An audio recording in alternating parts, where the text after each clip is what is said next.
How can we be better at handling conflict? That is the big question I'm going to look at this afternoon, and going to talk to you about one small initiative to address it. Now, before I start, I want to do a little thought experiment with you. I want you to imagine that I'm 10 minutes late. You've been sitting here waiting for me, slightly impatiently. And one of you, who's definitely not from Waiheke, shouts, "You're late!"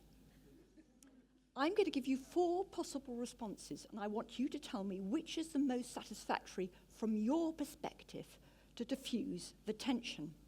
Number 1, it's not my fault. The ferry was late. Number 2, oh, it's so bad to be late. Sorry, I didn't charge my electric bike. Next, number 3, I quite understand you're frustrated. If you'd known, you could have had longer for lunch. Next, number 4, please don't heckle me. It's making me feel nervous. Now, when I ask audiences to vote on those 4 options, the majority invariably go for number 3. And when I ask them why, they say, because I empathized with you, because I put myself in your shoes. So empathizing with your adversary is very effective to diffuse tension. Is that all you need to know? Can I go home now? Well, as you can imagine, it's not quite as simple as that. But we've taken the first step, and I'm going to come back to that in a minute. But first, how did I come to be addressing this question in the first place? Well, some time back, I was sitting in my flash corporate lawyer's office, and a client comes in and says, I want to sue someone for breach of contract. And he tells me the story, and I say, don't. I'm not going to act for you. It'll ruin your business. Take this man out to lunch instead and settle it on whatever terms you can. Now, my client knew the person he wanted to sue well, and he'd had countless meals with him. But now this man would rather pay me tens of thousands of pounds in fees than have lunch with this person. Reluctantly, he did take my advice, and eventually he was very pleased he did. Because the fact was, the money wasn't the real issue. He realized that what was driving him was that he was hurt and angry by the way the man had treated him. He didn't need court action. He needed to communicate that. So I decided that I was reaching out for a different way of dealing with disputes. I left my legal career, studied psychology and neuroscience, and then I trained as a mediator.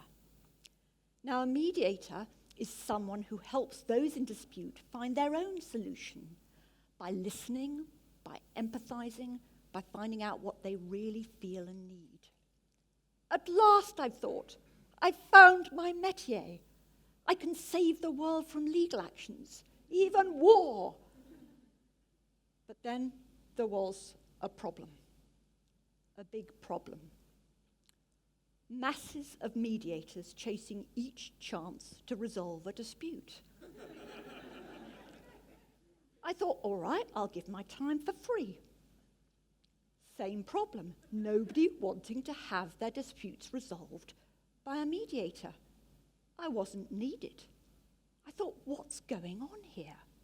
Why does nobody even want to sit down with a mediator, even if it's free, and even if it doesn't commit them to agreeing anything? I went back to my neuroscience, and this is what I discovered. When we like someone, we have what's called cognitive empathy with them.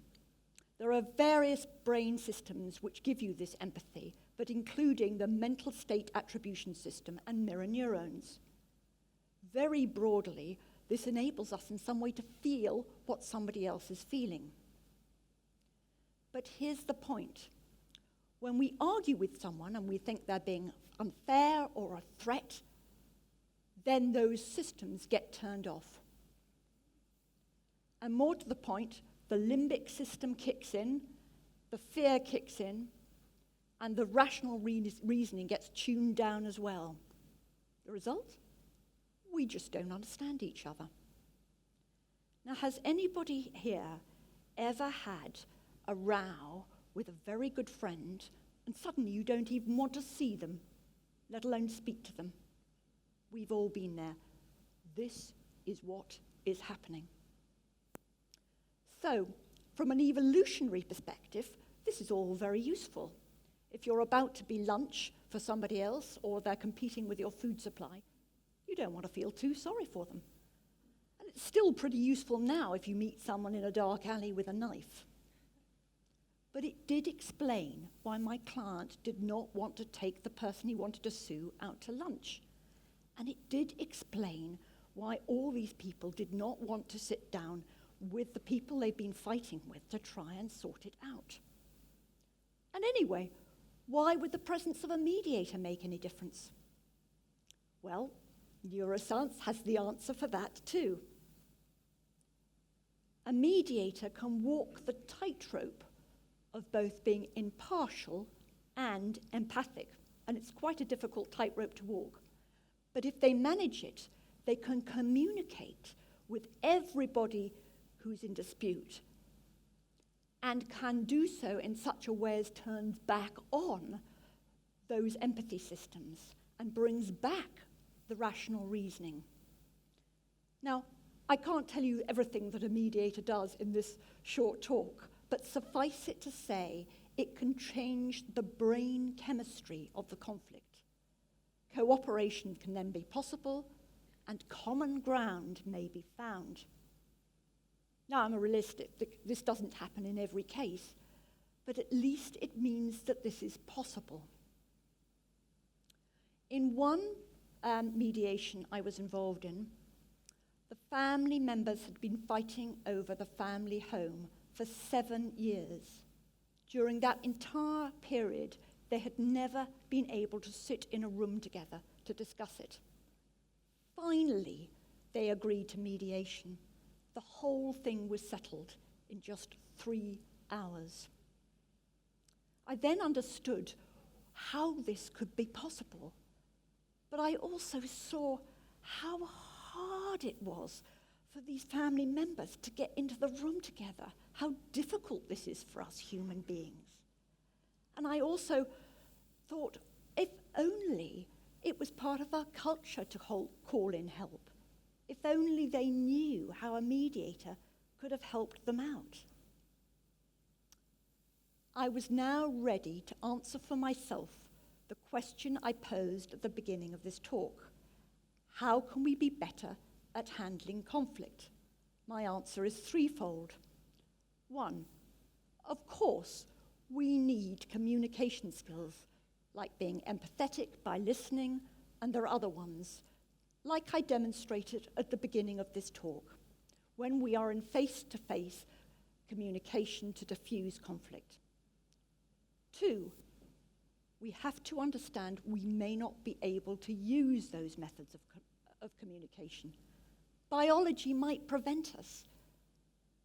The impulse to disengage might have come over us and we simply can't talk. And there might be other reasons, like, for instance, the threat of violence. 3, we then have an option. We have an option to call in someone from outside to help.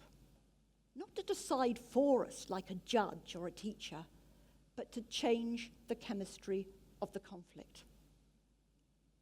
But TED is about one idea, so let's simplify this. What do we need to be better at handling conflict?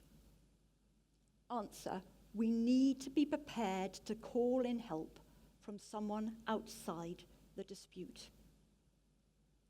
Now, that person needn't be called a mediator, but they need to have particular skills.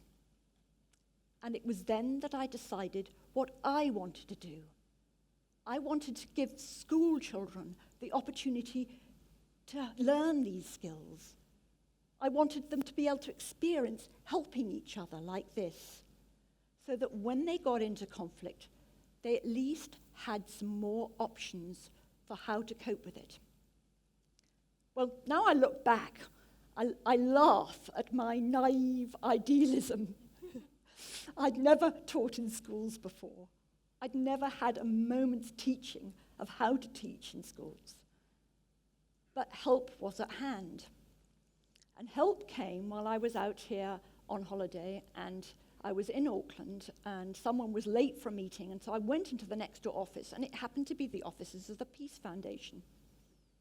And I discovered that they had been teaching school children to be peer mediators for a couple of decades. They put me in touch with their head national trainer, who is here today, and she just took me under her wing.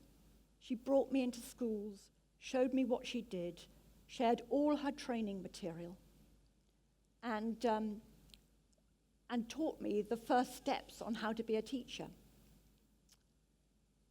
I then came back to the UK and thought, there are a lot of schools in the UK. How am I going to make an impact? I found there were a few organisations who were teaching mediation in schools, but they were reaching a tiny proportion of secondary schools. Then I had my aha moment. Remember all those hundreds of mediators with not enough disputes to resolve? Why don't we get all of them coming into schools, teaching the children?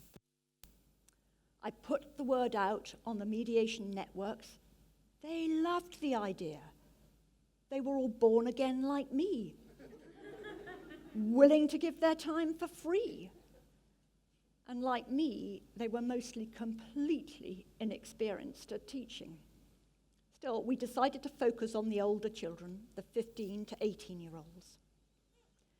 And we got together a great group of people, including, mercifully, one experienced school teacher.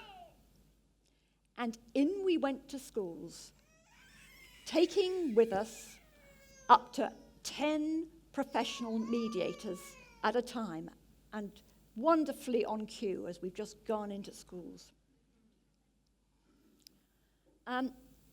Now, before each of these mediation training days, there would always be one of these professional mediators who would call up and say, you can't possibly teach all these mediation skills in one day. The students won't understand it. It's too much. But they get it. And they get it because they're thirsty for it. And they get it because the professional mediators coach them through role plays and share their professional expertise, so the students experience it as if for real. Well, it is now 6 years on. We are now a UK charity, TalkingWorks, and during that 6 years we've got support from many quarters, including law firms. And we have collaborated with the Peace Foundation, sharing all our material with them.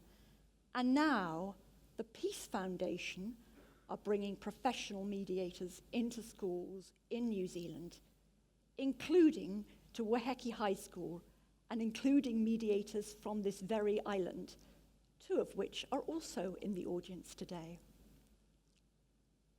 Now, that's making us adults look like the positive deviants here. But for myself, I can't say that's the case. Even during the last 6 years, I have found myself arguing when I should be empathizing. I have found myself suddenly unable to talk to a good friend and completely unable to call in help when I needed it. But what we have seen is the real change in the students. And this has come in many different areas. To start with, we've seen how the students are starting to help each other through disputes in schools. And I'm going to tell you one little story of this, which happened in a boarding school in the UK, in North Wales, called St David's College. And there were 2 students, boys, who were fighting all the time in a dormitory.